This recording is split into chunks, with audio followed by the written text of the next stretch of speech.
Hi, my name is Janet Hughes, and I was very privileged to be married to Craig for 45 years. I have 2 children, Jenna and Keegan, who are both married, Jenna to Ant and Keegan to Jessica. Very blessed to have them in my life. Craig and I would have been married on the 2nd of March for 43 years. And unfortunately, on the 2nd of February 2023, something tragic happened. We were celebrating Craig and his twin brother's birthday in Salt Rock, and we were having a wonderful time. The boys were all going to go deep sea fishing, and we arrived and we'd had 1 or 2 gins, and we were standing on the balcony leaning against the railing having a photograph taken, and the railing collapsed, and Craig and his twin brother and my nephew's fiance fell off the balcony 3 stories. I rushed down the stairs. I don't think I even touched any of the stairs. I think I hurdled them all, got to Craig and Russell. The fiance had badly broken her leg, but Craig and Russell were in quite a bad state. Craig wasn't talking much. He was just groaning.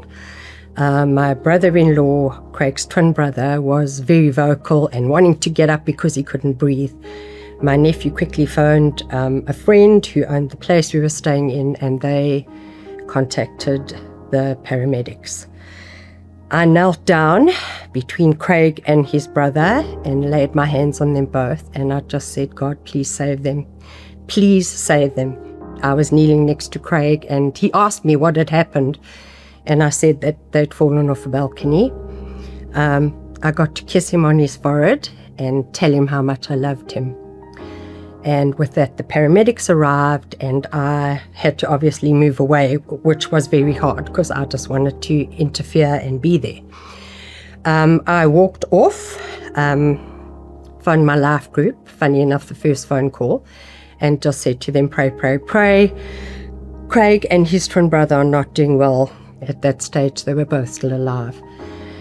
Unfortunately, they didn't make it.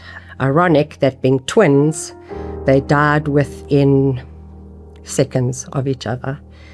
And that was I was numb.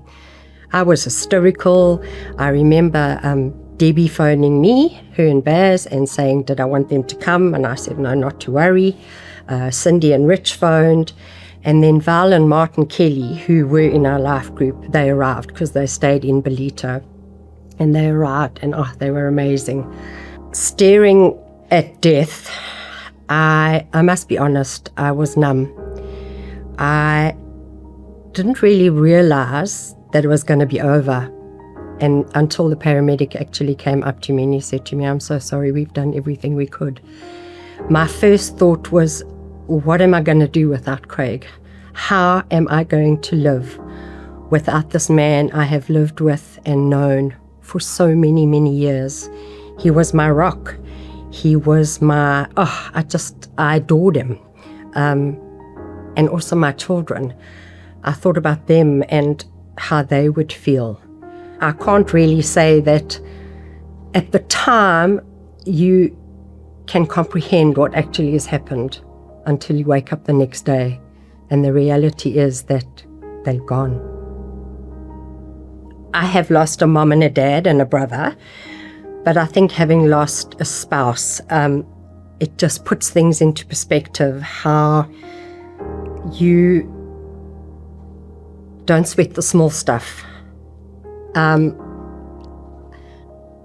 realize that you have to live every day to the max as much as you can. Obviously, we have work to do, but don't put anything off. Don't put things off. If you want to hug your man or your wife or your children, hug them, love them, tell them you love them.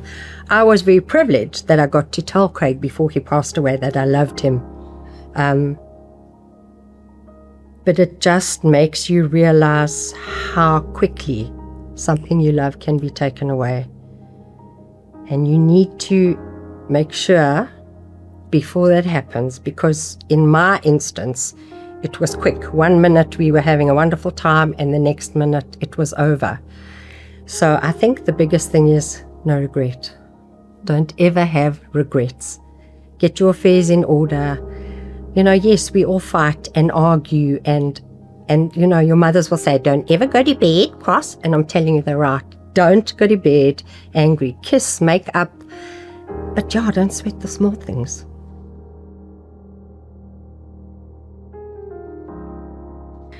I never ever, and I never will blame God for what happened to Craig. I know that God was with them both.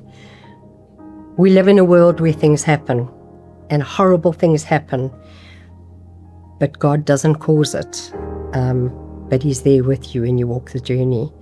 And I know there were times when I could feel God carrying me because I just couldn't do it anymore. I'm sitting in this very chair, sobbing my heart out. But knowing God was sitting right next to me, collecting all my tears in a bottle, I love that. If I could have 30 more days with Craig, it's a very hard question, because Craig and I loved each other. We laughed together every day. I think 30 days, our lives were in order. Things were right with us.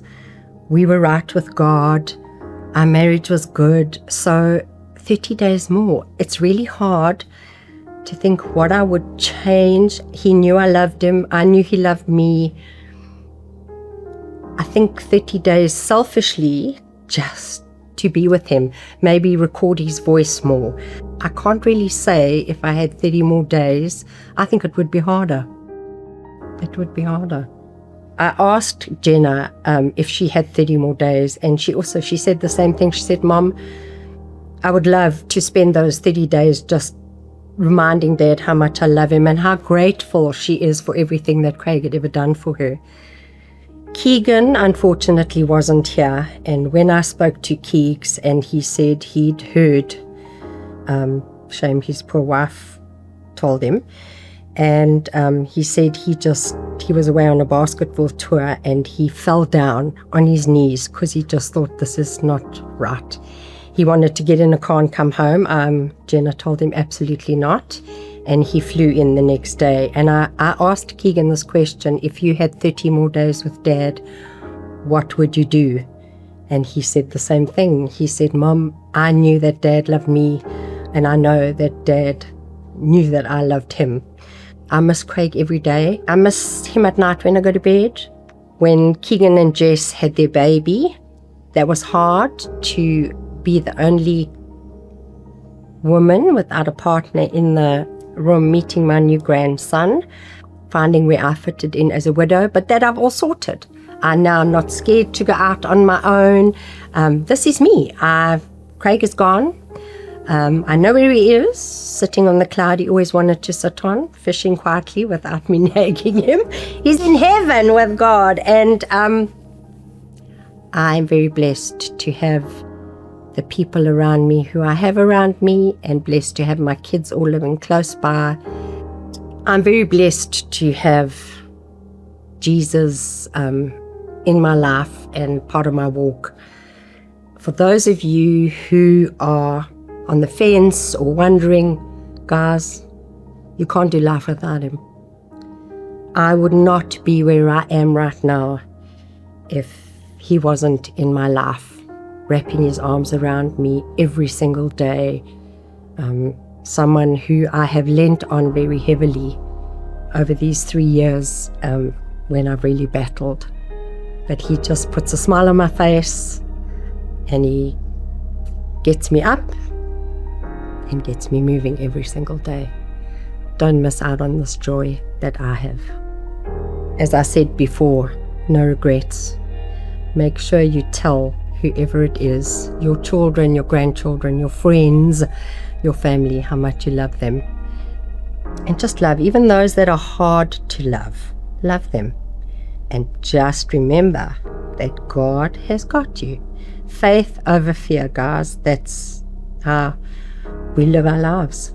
My family and I, faith over fear. Craig always had a favorite passage, and it was Joshua 1 verse 9. It was always his favorite verse, and this was huge for me. I kept replaying it in my head once I'd lost him. The Lord says, "Have I not commanded you? Be strong and courageous. Do not be terrified. Do not be discouraged, for the Lord your God will be with you wherever you go." And that, I can tell you, is exactly what he has done for me and my family.